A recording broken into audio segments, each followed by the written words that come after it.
Hello friends, एक बार फिर से स्वागत है आप सब लोगों का मेरे यूट्यूब चैनल में। आज हम लोग पढ़ने वाले हैं इंग्लिश ग्रामर के एक शानदार टॉपिक की शानदार एक्सरसाइज, और इसके जो जुड़े हुए रूल्स हैं उन सारे को भी जानने वाले हैं। तो इस वीडियो को देखने के बाद में आपके सब्जेक्ट वर्ब एग्रीमेंट जो टॉपिक है उससे जुड़े हुए बेसिक कंसेप्ट बहुत शानदार तरीके से क्लियर होने वाले हैं, और उससे जुड़े हुए क्वेश्चंस को आप आसानी से समझने वाले हैं। तो चलो करते हैं इस शानदार वीडियो की शुरुआत। पहला हमारा क्वेश्चन है, Arun, together with his wife, dash the guest of the party. Greeting, greet, greets, are greeting. आपका टाइम शुरू हो चुका है।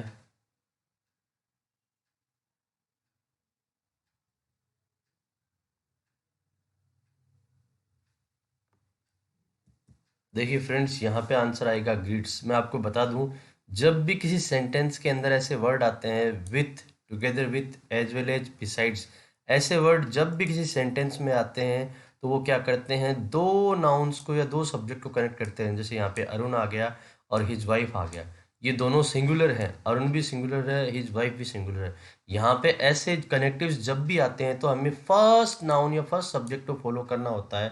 फर्स्ट यहाँ पे हमारा नाउन या सब्जेक्ट है अरुण, अरुण सिंगुलर है तो यहाँ पे आएगा ग्रीट्स, सिंगुलर वर्ब यहाँ पे आएगी।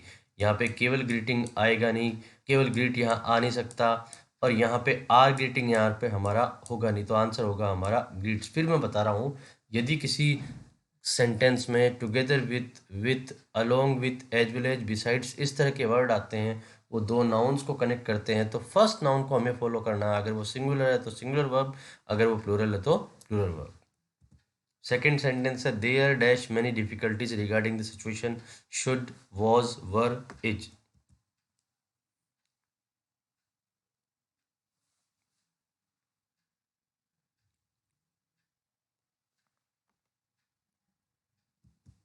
यहाँ पे हमारा आंसर हो जाएगा वर। देखिए दोस्तों, जब भी किसी सेंटेंस के अंदर सब्जेक्ट वर्ब एग्रीमेंट में अगर देयर आता है तो देयर के बाद में सिंगुलर और प्लूरल दोनों वर्ब आ सकती है। आपको नाउन को चेक करना होगा, सब्जेक्ट को चेक करना होगा। मैनी डिफिकल्टीज, अब डिफिकल्टीज, मैनी डिफिकल्टीज यहाँ पे क्या हो गया, ये हमारा हो गया प्लूरल, तो यहाँ पे प्लूरल है तो यहाँ पे वर्ब आएगी प्लूरल। शुड का यहाँ पे कोई मतलब है नहीं। वॉज हमारा सिंगुलर है, इज हमारा सिंगुलर है, तो प्लूरल कौन सा बचा है यहाँ पे, वर, तो वर आंसर आएगा। अगर यहाँ पे डिफिकल्टी होता, सिंगुलर होता, तो यहाँ पे वर की जगह वॉज आ सकता। दोस्तों फिर बता रहा हूँ, देर के बाद में सिंगुलर और प्लूरल दोनों वर्ब आ सकती है। वो सब्जेक्ट या नाउन को देखेगी सिंगुलर और प्लूरल, उसके अनुसार आ जाएगी। अगला सेंटेंस है, आइदर शी और her friends dash responsible for this accident, is, are, was, might.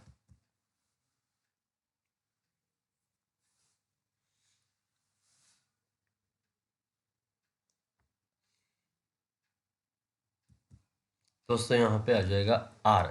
देखिए दोस्तों, जब भी किसी सेंटेंस में आइदर और, neither, NOR, not only but also, इस तरह के कनेक्टिव्स आते हैं तो हमें ध्यान देना है, यहाँ पे हमें ब्लैंक के जो नियरेस्ट सब्जेक्ट है उसको फॉलो करना होता है। ये हमारा ब्लैंक है या खाली स्थान है, उसके पास में अगर प्लूरल है तो प्लूरल को काम में लेंगे, अगर सिंगुलर है तो सिंगुलर वर्ब काम में आएगी। हर फ्रेंड्स हमारा प्लूरल है तो यहाँ पे वर्ब जो आएगी वो प्लूरल आएगी। देखिए, इज प्लूरल है लेकिन ये आएगी नहीं, वॉज प्लूरल है नहीं, माइट का यहाँ कोई मतलब है नहीं, तो यहाँ पे वर्ब जो आएगी वो आएगी आर। फिर बता रहा हूँ, आइदर और, neither, NOR, not only but also, इस तरह के कनेक्टिव जब भी आते हैं तो हमें ब्लैंक के नियरेस्ट जो सब्जेक्ट होता है, अगर वो सिंगुलर है तो सिंगुलर वर्ब, अगर वो प्लूरल है तो फुल प्लूरल वर्ब हमें काम में लेनी होगी। मैं उम्मीद करता हूँ आप लोग समझ चुके होंगे। अगला सेंटेंस है, $58 dash what it would cost to buy the new Pixel phone. आपके ऑप्शन है आर, इज, वर, शेल।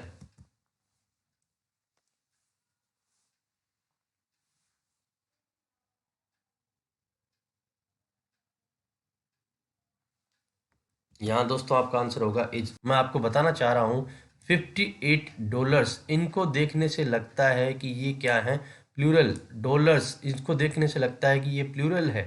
दोस्तों डॉलर्स प्लूरल हो सकता है, लेकिन $58 ये एक यूनिट की तरह काम कर रहा है। 58 किलोमीटर हो सकता है, ठीक है, तो ये एक यूनिट की तरह काम करता है, यूनिट की तरह काम करता है, तो ये क्या हो गया, सिंगुलर। सिंगुलर हो गया तो वर्ब आएगी सिंगुलर, तो यहाँ पे आर हमारा आएगा नहीं, वर हमारा होगा नहीं, शेल का यहाँ कोई मतलब है नहीं, तो इज हमारा आंसर आएगा। फिर बता रहा हूँ, $58 एक यूनिट की तरह काम कर रहा है, एक काउंटेबल यूनिट है, इसलिए हम इसके साथ में क्या लगाएंगे, सिंगुलर वर्ब का प्रयोग करेंगे। Pair of trousers dash all that I brought along, verb would be are is.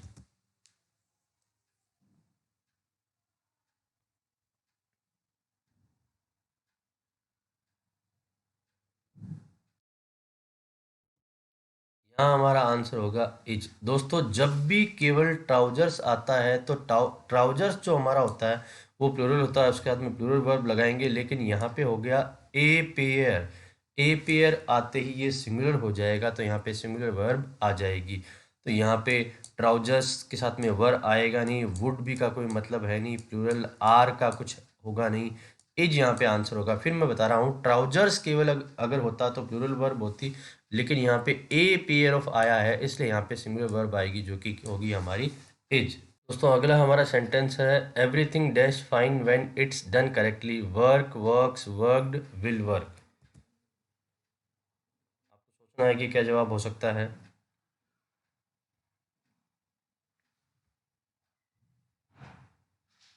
यहाँ हमारा करेक्ट आंसर होगा वर्क्स। देखिए वर्क्स यहाँ पे क्यों होगा, यहाँ पे दिया हुआ है एवरीथिंग, एवरीथिंग सिंगुलर है, तो सिंगुलर के साथ में सिंगुलर वर्ब आएगी जहाँ एस एस लगेगा।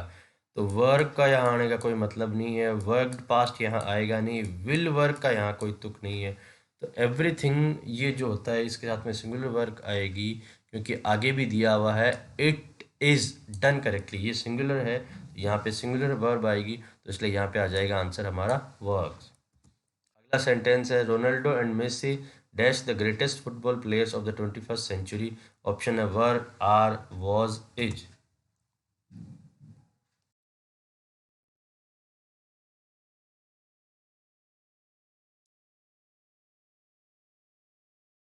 दोस्तों इसका सही जवाब होगा आर। देखिए रोनाल्डो और मेसी, यहाँ पे दो नाउन हैं, वो एंड से जुड़े हुए हैं, तो दो नाउन जब एंड से जुड़ते हैं तो प्लूरल वर्ब आती है जो कि है आर। तो यहाँ पे वर, ये दोनों प्रेजेंट से जुड़े हुए हैं, तो पास्ट यहाँ पे आने का कोई तुक नहीं है, वाज यहाँ पे आएगा नहीं, इज यहाँ पे आएगा नहीं, सिंगुलर है, तो यहाँ पे क्या आ जाएगा आर। रोनाल्डो और मेसी दोनों प्लेयर्स प्लेइंग में हैं, इसलिए इसके साथ में ये प्रेजेंट होगा, तो यहाँ पे आ जाएगा आर।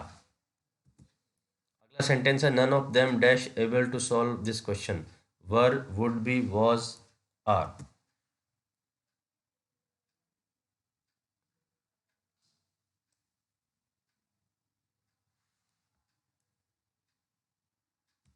दोस्तों यहाँ जवाब होगा वॉज। नन का मतलब होता है नो वन, नो वन का मतलब सिंगुलर हो जाएगा, तो यहाँ पे वर्ब आएगी सिंगुलर।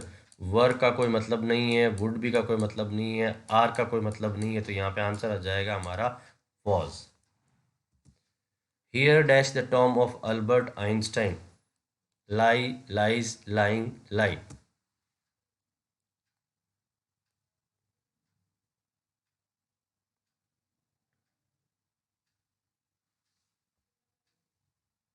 दोस्तों यहाँ आपका आंसर होगा लाइज। लाइज क्यों होगा, देखिए यहाँ पे हेयर है, देयर और हेयर जब भी आते हैं तो उनके बाद में जो भी नाउन दिया हुआ है, जो भी सब्जेक्ट दिया हुआ है, उसको देखना होगा। सिंगुलर है तो सिंगुलर वर्ब, प्लूरल है तो plural verb. The tomb of Albert Einstein, ये सिंगुलर है तो वर्ब आएगी सिंगुलर। लाई यहाँ आने का कोई मतलब नहीं है, क्योंकि ये प्लूरल है, एस ई एस लगा हुआ नहीं है। लाइंग कुछ भी is am are helping verb नहीं हो, तो ये आएगा नहीं। लाइड यहाँ पे पास्ट कुछ होगा नहीं, यहाँ पे आ जाएगा आपका लाइज, ये आपका सही जवाब है। फिर बता रहा हूँ, देर और हेयर के बाद में सब्जेक्ट के अनुसार या नाउन के अनुसार वर्ब आएगी। हमारा लास्ट सेंटेंस है, pack of lions dash approaching the camp, will, were, are, was.